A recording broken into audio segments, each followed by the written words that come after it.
Good afternoon, viewers of my channel, of which I doubt there are any, and today welcome to my reviewing of the F1 2022 car liveries.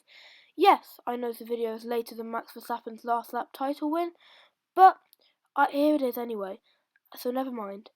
As to why there was a person falling on your screen, I have no clue, but I just couldn't be asked to download any other images for this video. Hope you enjoy, and now let's get on to the car ratings. First, the Haas car. For this, I'm going to be doing the Haas car that they're using for testing, not the old one. It is better than the old one because it isn't the Russian flag, but still, it's kind of meh, to be honest. It's just really a white car with a massive Haas logo on it, and it's not really anything special. So I think for this livery, I'm going to give it a 1 out of 10. Just plain bad. Now we have the Alfa Romeo car. First, I'm going to be ranking the camo livery they used during Barcelona testing. I actually really quite liked this livery and the way they set it out, although it did annoy me that they didn't just release the car before testing. I know loads of people really didn't like this camo livery, but I actually thought it was pretty decent, and so for that I'm going to give this, I don't know. I mean, it does have some downsides to it, and the Orlan logo looks terrible on it, but I'm going to give this livery a 6 out of 10. Now we have the actual Alfa Romeo livery, the new 2022 one. I actually like this one just a bit more than last year, but it is quite similar to last year's one. I just feel like Alfa Romeo liveries could be so much better than they really are. I mean, it just sometimes just kind of looks like a bad version of a Ferrari with some white thrown in. But there are some good bits. However, I do think it's actually not as good as the camo livery, which I know is very controversial, but I didn't like this one that much, and so for that, I'm going to give this Alfa Romeo livery a 5 out of 10. Now we have the Williams livery. I think this shocked a few people because it was very different from last year with that red thrown in. I'm not exactly sure why the red was thrown in, because I actually quite liked last year's livery. Maybe it's like a British thing, I'm not really sure what happened with the backstory, but I didn't particularly like it. I feel like the red and blue, like, people seem to think red and blue go together, but on an F1 car, I just don't like it, the colours together. I think maybe they should have gone for maybe some black or some white, like, just blue and red just didn't seem very good, and I just kind of don't like the Williams livery. Like, there's a really nice diamond pattern on the back, which could have been really good, but it's just the red kind of spoils it. Like, it's a decent car design, but then the colours are kind of just don't really work as much as I think maybe they expected, or maybe I expected. So I think I'm going to have to give this livery a 6 out of 10 again. Now we have the Aston Martin livery. I think this livery was possibly one of the biggest shocks of the year for me, because I was really expecting it just to be like last year with the weird like dark green, but it was actually really nice. The lime green is really, really nice, and they've got rid of that pink, which didn't really work. I mean, I think what I've seen so far, it was a show car, but some of the like plating on the side pods looked really nice, and the sponsored fit in.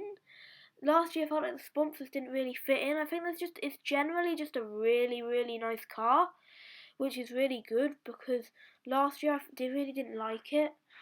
It doesn't really I'm not really sure what the Aston Martin like brand is, like what colour their liveries are, but I do really like this one, and it's really good. Like, it's definitely one of the best this year, and so for that I am going to have to give this livery an 8 out of 10.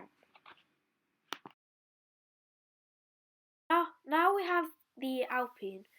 Now, I think for the Alpine this year, they're switching between two liveries. There's this whole thing with the two liveries that I don't really understand. But to be honest, I really don't like this.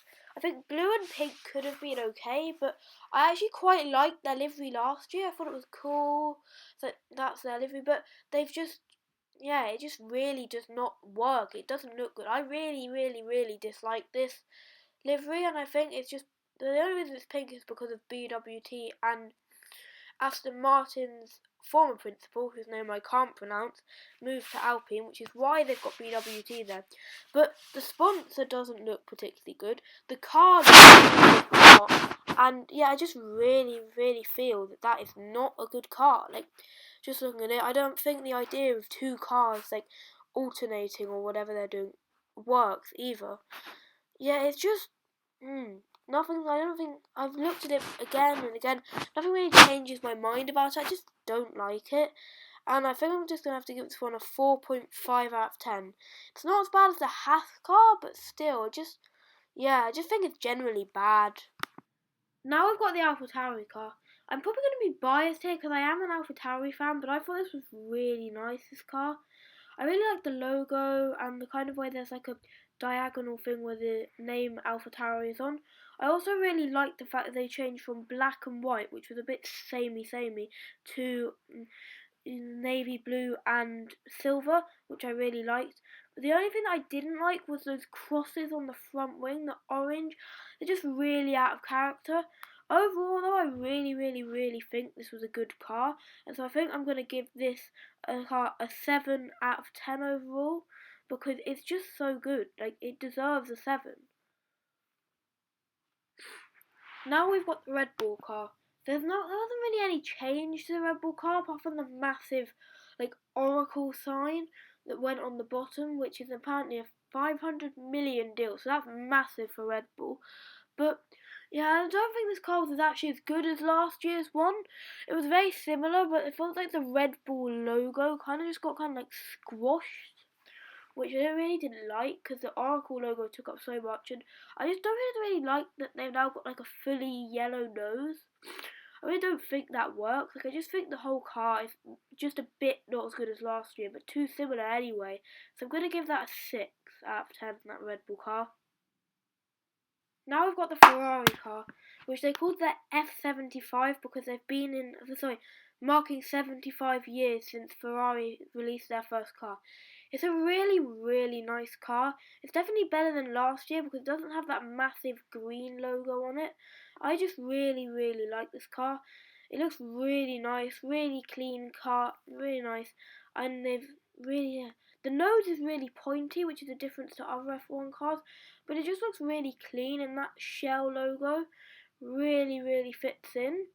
I also really like the fact that the front wing is the way it is, but they've got some very innovative side pods as well. It's very different to most of the other cars.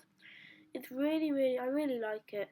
I also like the way that they've done the rear wing as well, and they've put in a bit of black. To be honest though, I'm not sure I'm going to give this 10 out of 10, because I really, really like colourful liveries, so I'm not even going to give it 9, I'm just going to give it 8, just because I can't bring myself to give a livery with only 1 or 2 colours in, and 10 out of 10 or 9 out of 10. Now we have the McLaren. I actually really like the McLaren, also sorry for saying now we have for every car, I'll try and mix it up for the last one. Anyway, I actually really like this McLaren. I really like the shade of blue that they've changed to. It looks a bit more like that Monaco livery that they did, the one-off. I didn't like the dark blue, and I quite like the orange and the black especially.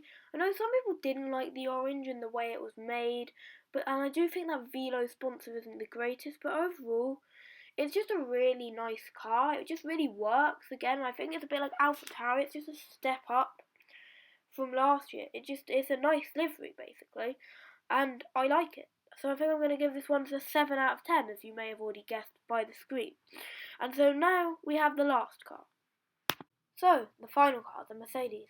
Now, I know loads of people like the fact that Mercedes went back to the silver design, but I personally actually liked the one the year before a lot more, apart from the weird bit of like silver that they had at the back. I think this car doesn't really work because it's a kind of trying to be a mix of last season's design and the designs before that. Just doesn't quite work. I know people are going to call me a Merc hater. I'm not. I just don't really like the silver design and the little like arrows. I just don't think it's the greatest car. Like, I've never really liked the Mercedes livery, and I really don't like the little bit of red they've got at the top, the Ineos. I think maybe they're trying to please too many sponsors with all the colours, but it just doesn't work. So I'm going to give this livery a 5 out of 10. as you may have guessed. And I am going to repeat, I'm not a Merc hater, I just don't like the silver livery. Anyway, I hope you enjoyed this video. There will be 2 new videos coming soon. One on F1 driver lineups, and the second one on who's going to be relegated in the Premier League. Have a good day. I hope you enjoyed. Don't forget to dislike if you hate this video, and goodbye.